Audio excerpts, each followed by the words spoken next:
A quadruple murder rocks a small Kentucky town to its core.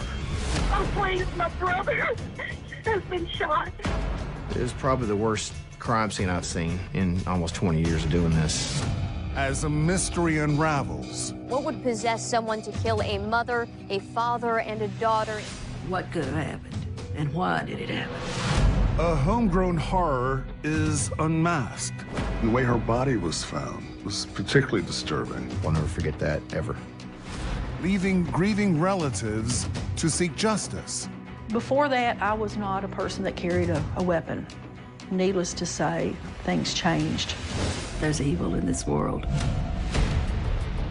I'm Troy Roberts. I've come to Western Kentucky to find out how a beloved and God-fearing family was killed and to learn what would drive someone to commit such a brutal and senseless murder.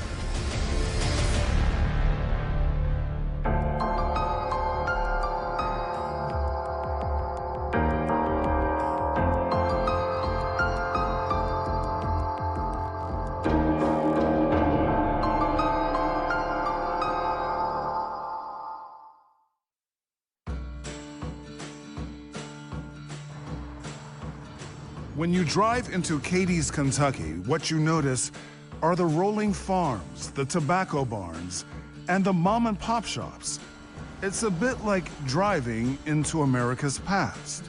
Cadiz is just a really neat little town. It has beautiful streets. It has old historic homes.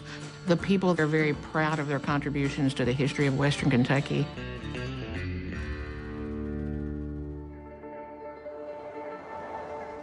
The Champion family has lived in this part of Western Kentucky for generations. Hi, I'm Troy Roberts. I'm Lisa Champion. Thanks for having me. It's beautiful here. Well, it looks better when it's not as wet. We've had an extremely wet February. Every time Lisa Champion steps out onto her front porch, she is forced to relive the worst day of her life. I know your loved ones are in your heart every day, but when you walk outside your home and you see this reminder across the street where your loved ones were brutally murdered, how do you get past that? It's very difficult. I harbor a lot of anger, much anger, but there's some days where I'll just break down crying, just wailing.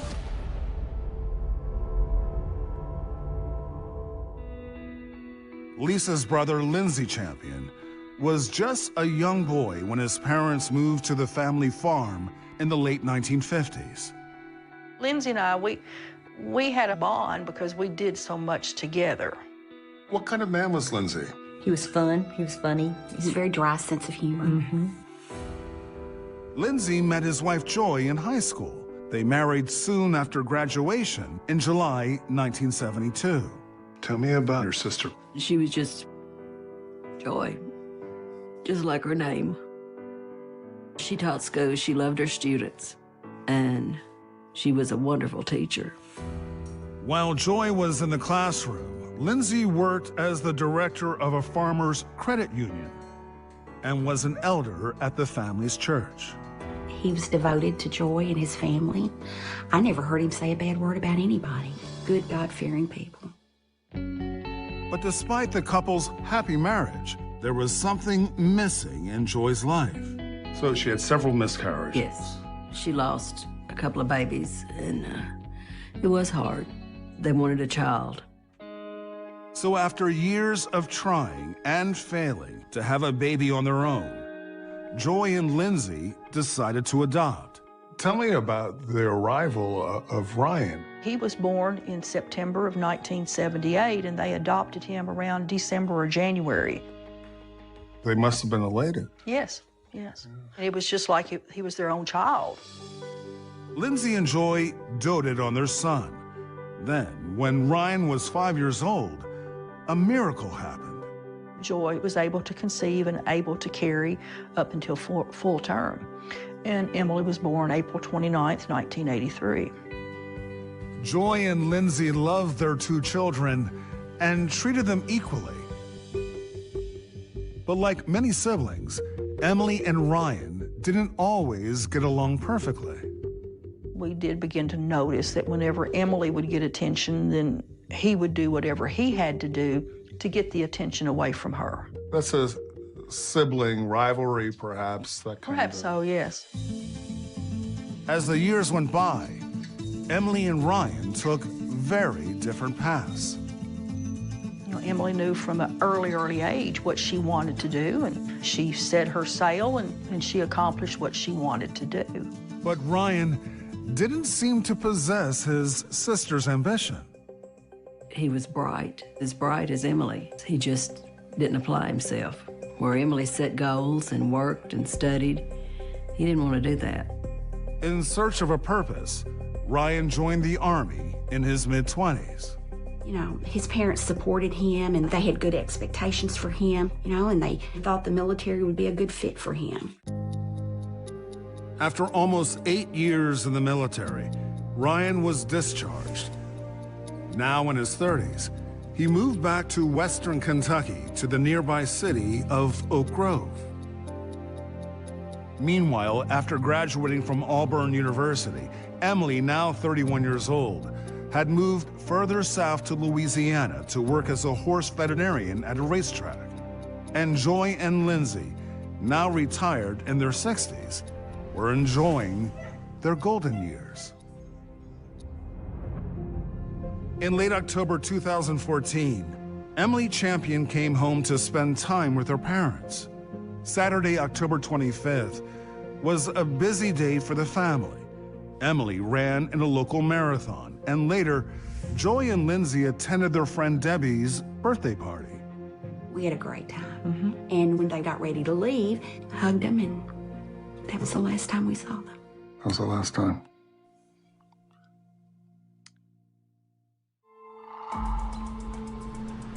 The next morning started off just like any other Sunday. Lindsay and Joy attended services at Katie's Church of Christ. Emily stayed home to recuperate from her marathon. It was a beautiful day.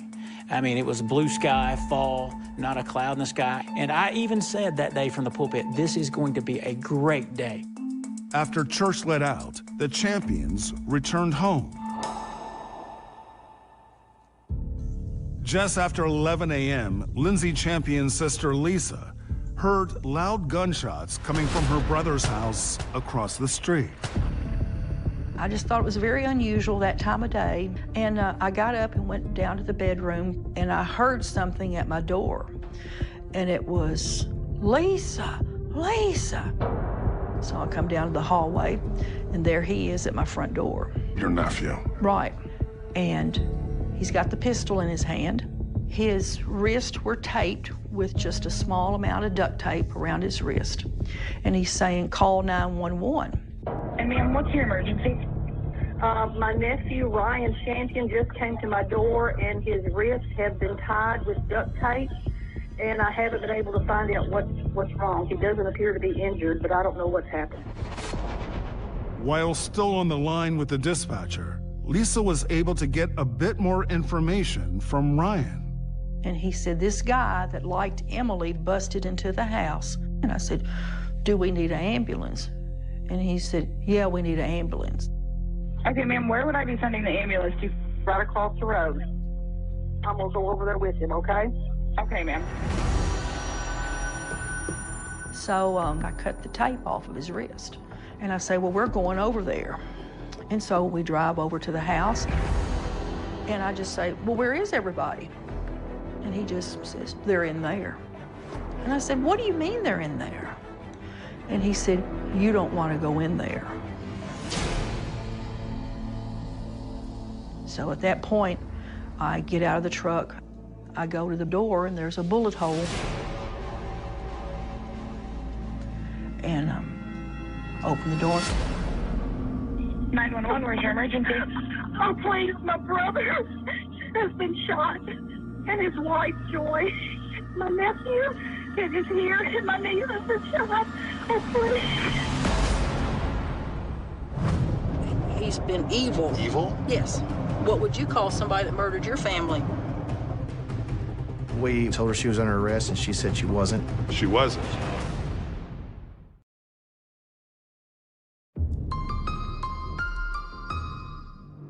Oh, please, my brother has been shot, and his wife, Joy. My nephew is here, and my niece has been shot. Oh, please. Lisa Champion had just discovered the bodies of her brother, sister-in-law, and niece gunned down in their home. Only her nephew Ryan had managed to escape. Emergency responders are arriving now, and so from there, they pretty much took over. Former Trigg County Sheriff Ray Burnham was one of the first responders on the scene. So, were you familiar with the name Champion when you got here? Yes, sir, I was. She was my elementary school teacher. Really, Joy was? Mm-hmm. That's been horrific for you. It was Champion. I said I wouldn't do this. Miss Champion, she was beloved by everybody.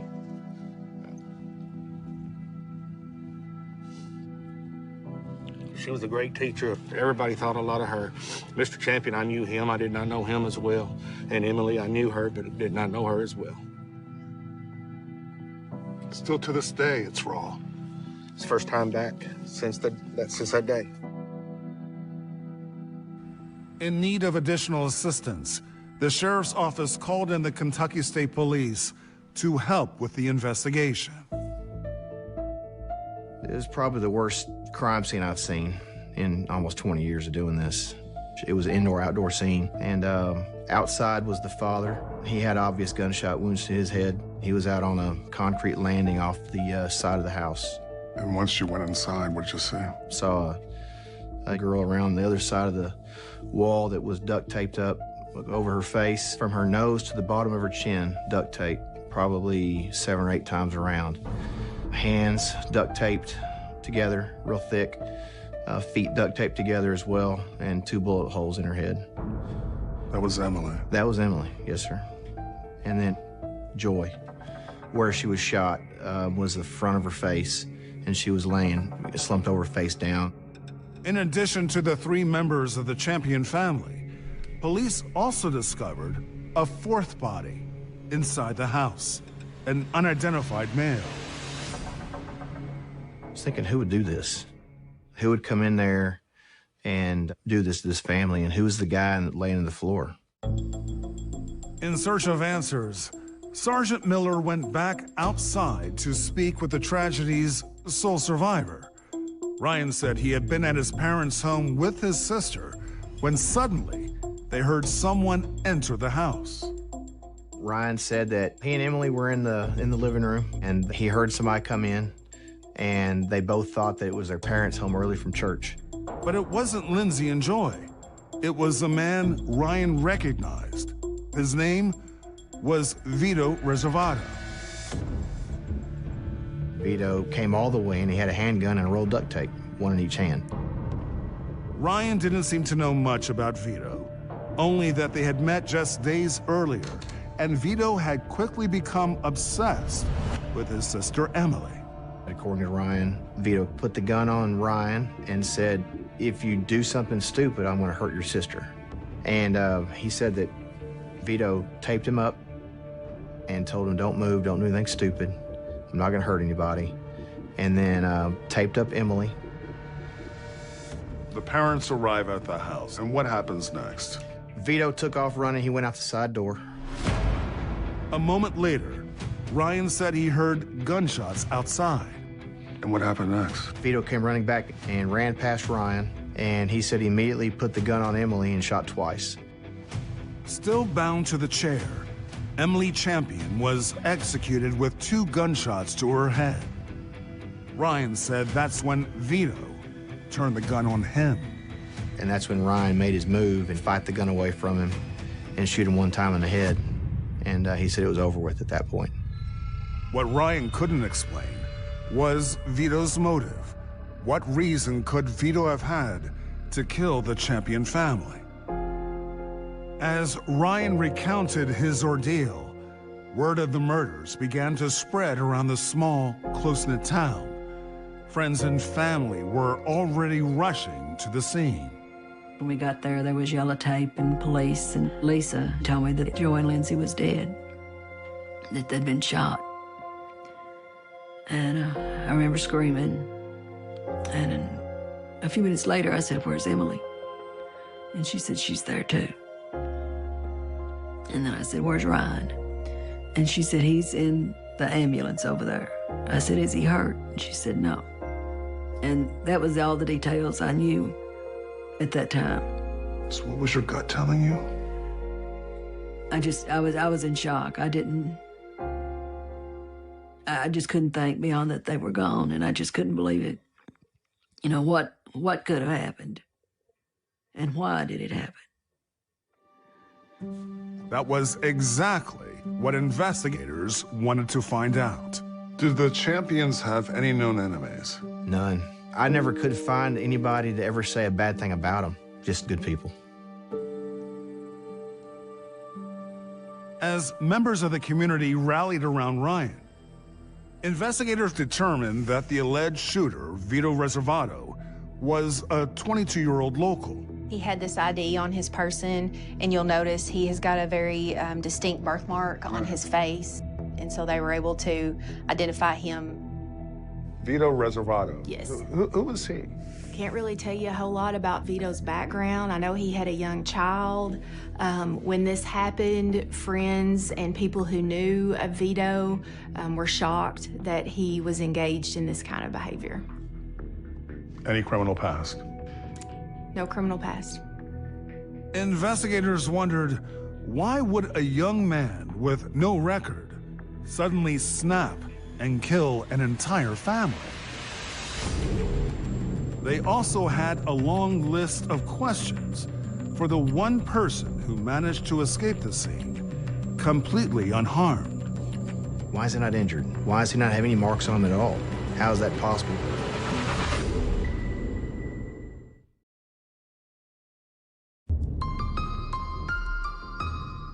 Police have a long night ahead of them as they try to figure out what would possess someone to kill a mother, a father, and a daughter. It is very obvious that these people were loved in this community. Officers also found a fourth body. Police believe it belongs to the man who murdered the three champions. As investigators continued to process the brutal crime scene late into the night, they soon realized things were simply not adding up. Why would Vito kill the woman he supposedly was infatuated with? Ryan's story that Vito was obsessed with Emily just didn't make any sense to me. It turns out Lindsay Champion's sister Lisa had also been skeptical of her nephew's story from the moment he showed up at her front door. She especially had trouble believing that the alleged killer, Vito Reservato, had become instantly obsessed with her niece. Emily is a little bit too much like me. She's not somebody that you would warm up to quickly. She was a wonderful young lady, but I thought, I can't believe that somebody falls head over heels in love with her automatically and is just infatuated with her, so infatuated that they resort to doing something as drastic as what he did. And I thought, this just doesn't make sense. So why was Vito at the house that day? Police needed to investigate further. As they continued speaking to the survivor, they were eager to learn more about the relationship between Vito and Emily. As it turned out, Vito had recently worked for Ryan. Ryan did odd jobs. He did construction work and remodeled bathrooms and stuff like that. So he said he had hired Vito because Vito was down on his luck, needed some money, and he was going to hire Vito to help him work. According to Ryan's initial story, he met Vito just days earlier on Thursday, October 23rd. He brought Vito over to his parents' home to help gather some tools, and it was then that Vito first met Emily Champion. Ryan said while they were there, Emily was there too, and Vito became fixated on Emily. So much so that Ryan was scared for Emily. Ryan told detectives that Vito began making inappropriate comments about Emily, comments that made him feel so uncomfortable that he ended their short-lived partnership that very same day. And while investigators tried to corroborate this story, Ryan was talking to the media. Is that hat okay the way it is? The day after the shootings, Ryan appeared on the local news. I mean, this has been a horrific 24 hours. How are you personally holding up? You seem remarkably composed. To be honest, I really don't know yet, really, how to feel about any of it. It was horrible. I mean, none of us expected to see him back at the scene. And I thought, he's bound to be in shock. He's bound to be devastated. We probably won't see him for a few days. But he was right back at the site, on TV, telling everybody his version of what happened. It was odd. My parents were unbelievably good people. Unbelievably good people. Over the next few days, Ryan would continue telling his story to the press. Meanwhile, detectives spoke with Vito Reservato's roommates, and they revealed some startling new information. What did Vito's roommates tell you? Vito's roommates said that Vito had been down on his luck for money, and all of a sudden they said one day he seemed happy. And they said, you know, what's gotten into you?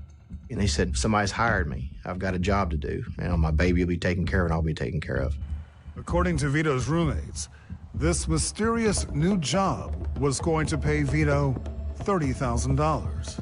So we dug in further, and he had told his roommates that a boy named Ryan had hired him to kill 3 people. Did Vito's roommates take his story seriously? Not really. Not really. They thought he was just full of it and just talking out of his head, really. If the roommate's story was true, it could help explain why Ryan was uninjured on that fateful day. But could Lindsay and Joy Champion's only son really have wanted his loving family killed? And if so, why? To get to the bottom of it all, Sergeant Miller brought Ryan back to the scene of the crime. We had about a 2.5-hour reenactment that we did at the scene. We called Ryan out there, and there was nothing believable that he said that matched logic. Ryan's contention was that he had to fight Vito for the handgun after Vito had shot the mother, the father, and Emily. And he was so unbelievable, he said that when Vito ran past him to shoot Emily, Vito looked at Ryan and said, "Excuse me." He said, "Excuse me." He said, "Excuse me." And I just don't, that's just unbelievable. Didn't happen. The investigation did show that they were romantically involved, and it was apparent that she actively participated in the planning of these murders.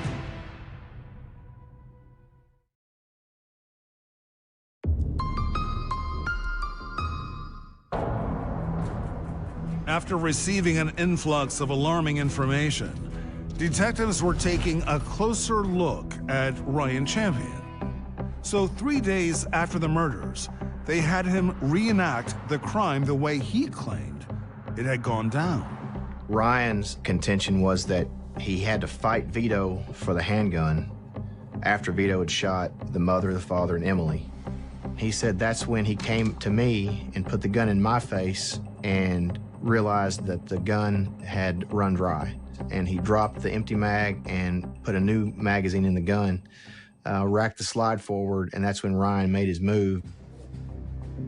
But there was a hole in his story that Ryan couldn't answer. The gun used in the murders had a magazine that held only 7 bullets.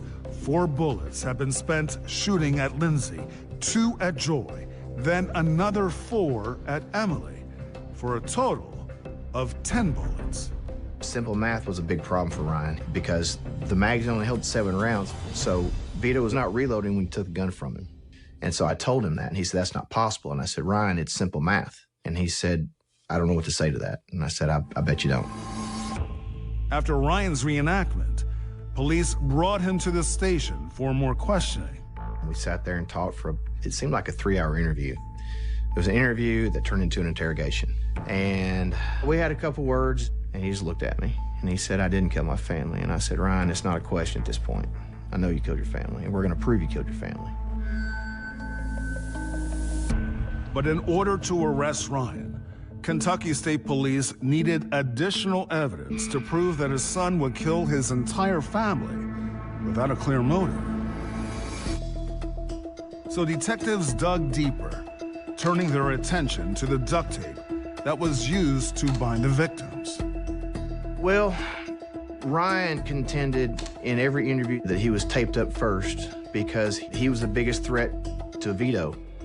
And so we thought, well, maybe we can look at the duct tape and show that Ryan was not taped first, he was taped last. It was a shot in the dark. This is the tape that we found on the floor at the crime scene. And this is the end of the tear that was on Ryan Champion. And if you look at it, you can see how it perfectly fits in there. And it matches a perfect tear. And that's significant because? It shows that the last piece of tape torn from this roll was used to tape Ryan. This refutes his story completely that he was taped up first. These discarded strands of tape were suddenly proof positive that Ryan had lied about this sequence of events. But did that make Ryan the killer? While investigators worked quickly to figure that out, Ryan remained a free man. So did you see Ryan again after this? When we went over to the house to pick out clothes for the funeral. Did you have any substantive conversation with him about the circumstances surrounding not a lot. murders? Not a lot, because we were just kind of biding our time. The police just said, you know, that they were doing their investigation, and, you know, we didn't want to alienate him right away in case he slipped up on saying something. Your gut is telling you, my nephew killed my family, and you're around him? I can't even imagine how hard that would be. It was. To look at him and think, you know, you did this. You know, and part of me just couldn't, my head knew it, but my heart just couldn't accept it.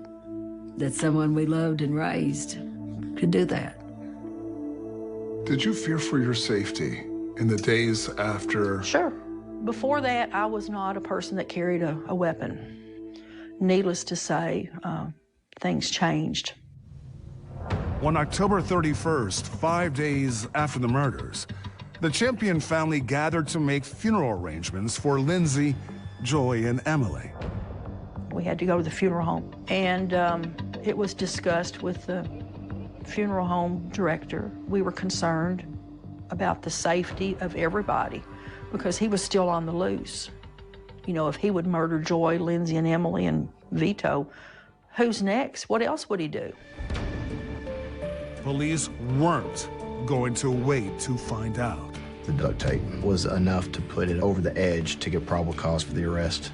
And so we see him, and we tell him he's under arrest, and he acted shocked, and he went away with us. He was charged with the murder of Emily Champion, Lindsay Champion, Joy Champion, and Vito Reservato. He was also charged with kidnapping, and that applied to his sister, Emily Champion, because she was bound heavily with duct tape. What was your reaction when you learned that Ryan was finally arrested? It was inappropriate behavior for in a funeral home, but I'm in the back of the parlor, and I'm trying to get everybody's attention, and I'm saying, they got him, they got him, they got him. And it was like a charismatic church service is what I felt like, you know, because everybody's rejoicing. Thank God. Thank God. Not only is he being arrested for what he's done, but we're not going to have to deal with him. We can grieve without him being there and pretending that he cared. With Ryan behind bars awaiting trial, the Champions were at last able to lay their loved ones to rest. But the case was far from over. Police still wondered what possible motive Ryan could have had to kill his family, and why did his would-be accomplice, Vito Reservato, end up dead beside them? Video evidence from a local Waffle House was about to provide some startling answers.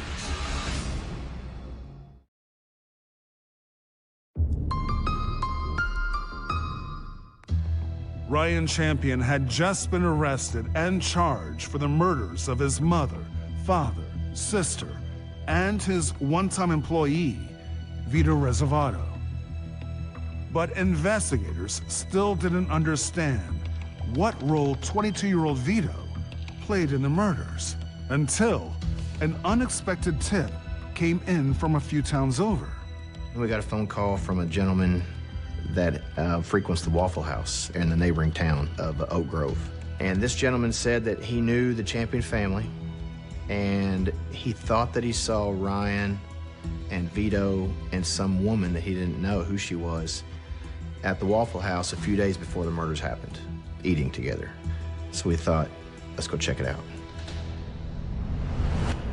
There, on the Waffle House security video, were Ryan and Vito. Here they come right here. This was 5 days. 5 days before. Yes, sir.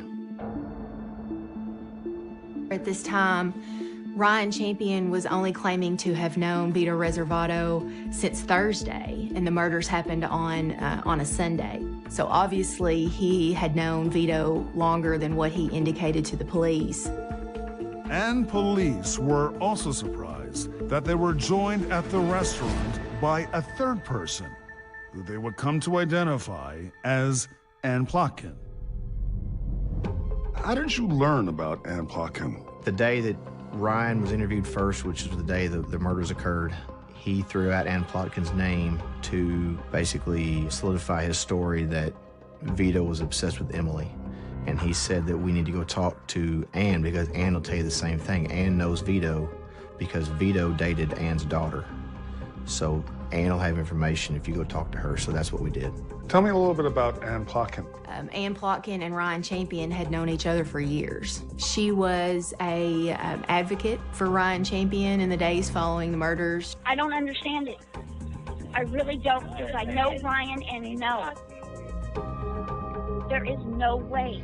I'm gonna be there for Ryan no matter what. When investigators questioned Ann, they learned there was a reason that she stood by him. They were romantically involved? The investigation did show that they were romantically involved. What did Ann Plotkin say about Ryan? She called him her ride and die partner. But what was Ann doing at the Waffle House with Ryan and Vito? And could she have possibly have had a hand in their deadly scheme? Eager to learn more, investigators pressed Ann for information.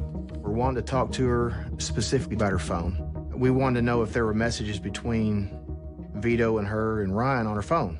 And she said, no, there's not. And she picks up her phone and she's just as quick as she can, she's just tapping her phone.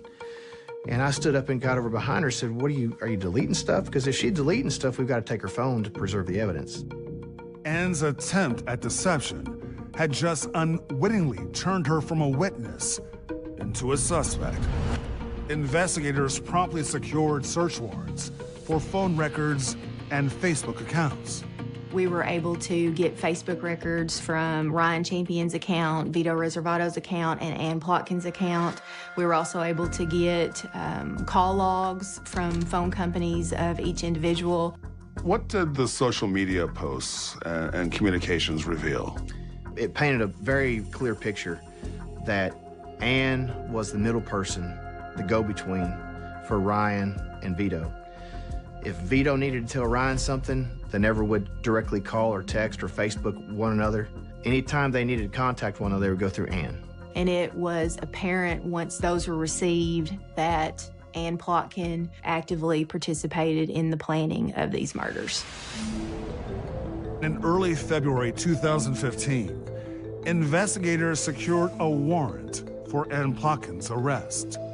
We showed up at her apartment complex and told her she was under arrest, and she said she wasn't. She wasn't? She said she wasn't, and she still went to jail, of course. And she denied everything. Ann was charged with complicity to commit capital murder and would now be joining her boyfriend, Ryan, behind bars. But what was Ann's motive for helping Ryan commit these murders? She kept saying I had something to do with it. I helped, I kept his secrets. She knew what he was going to do, but she loved him and she wanted to be with him. I think Ryan was playing her, really, using her.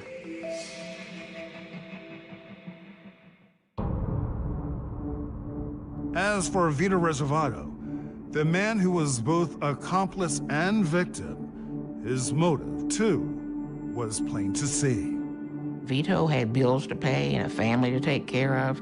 Do you believe that Vito may have carried out the murders and then Ryan turned the tables on him and actually killed him? I don't, because the shots were all headshots. Why is that significant? Vito had no gun experience. We talked to several people, friends and family. They'd never seen him shoot a gun. They all said he was scared to death of guns. But Ryan was in the military. Was Vito the fall guy? Investigators thought so. So what do you think happened that day? I think Ryan killed everybody. I think Ryan killed his mom, his dad, his sister, and then he killed Vito to make sure that there weren't any witnesses. Ryan's motive was the last piece of the puzzle yet to fall into place. But investigators were inching closer to the truth. You also heard from Ryan's former girlfriend. I did. What did she say?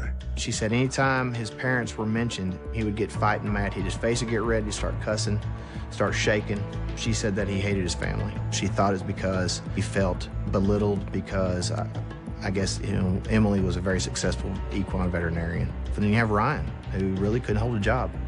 And I think he felt less than appreciated by his family for that. Was there any evidence that Ryan was mistreated by his parents? None at all. No evidence of that at all.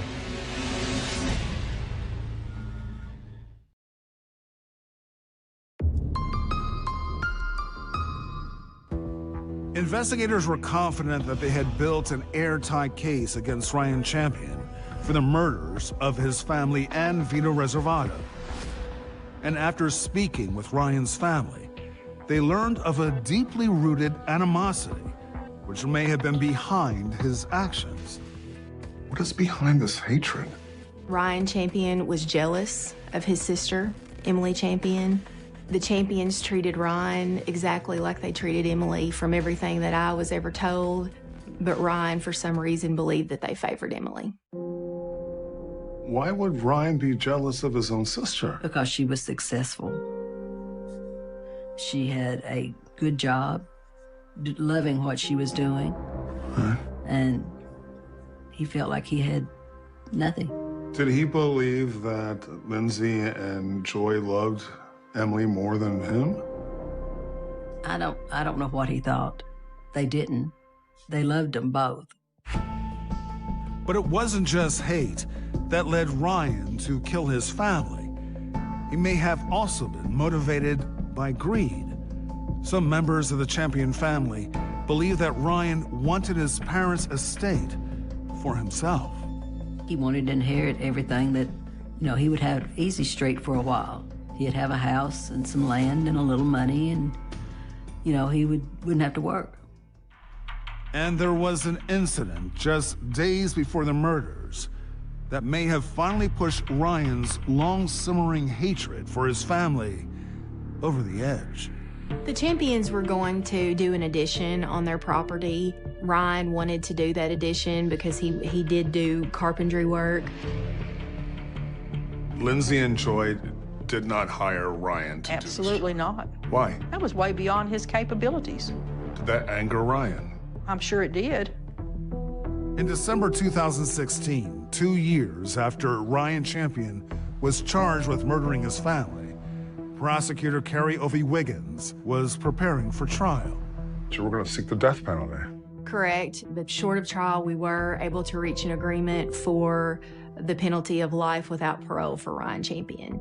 He ultimately pled guilty to all the counts that he was charged with. What was the tipping point? You know, I can't tell you what moved him to accept the deal. I think he knew he was going to get convicted. Are you satisfied with Ryan's sentence? Not really, because he needed to feel the same thing that Lindsay, Joy, and Emily felt, if there was any way that that could happen. In May of 2017, Ann Plotkin pleaded guilty to her role in the Champion family murders and was sentenced to 22 years in prison. Just 2 years later, Ann was being considered for compassionate early release due to a terminal illness. The parole board did hold a hearing and denied that early parole. The next day, Ann Plotkin died in prison. In the wake of the murders, Vito Reservato's family and friends struggled to accept his involvement. They just did not believe how he could be involved in something such as that.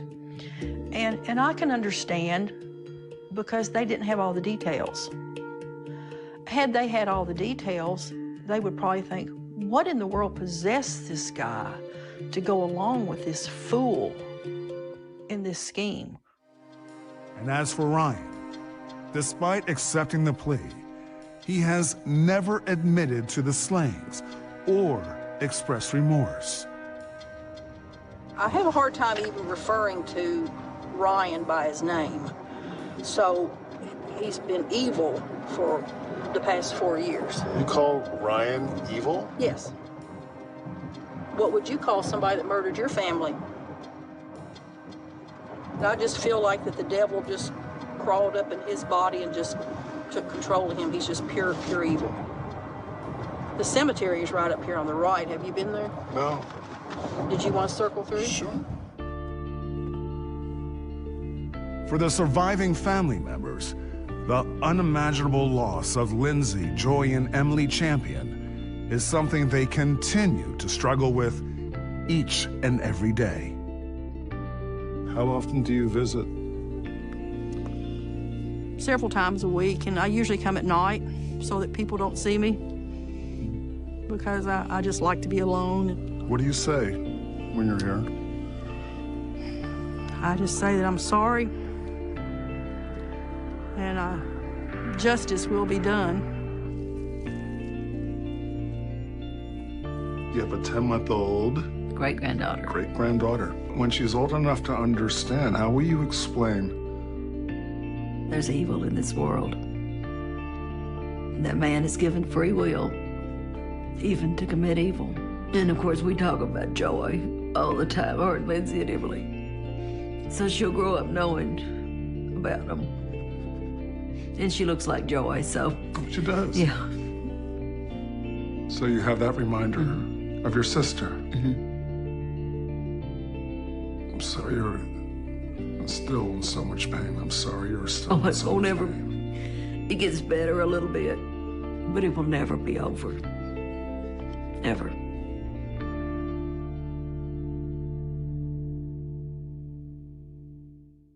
For more information on killer motive, go to oxygen.com.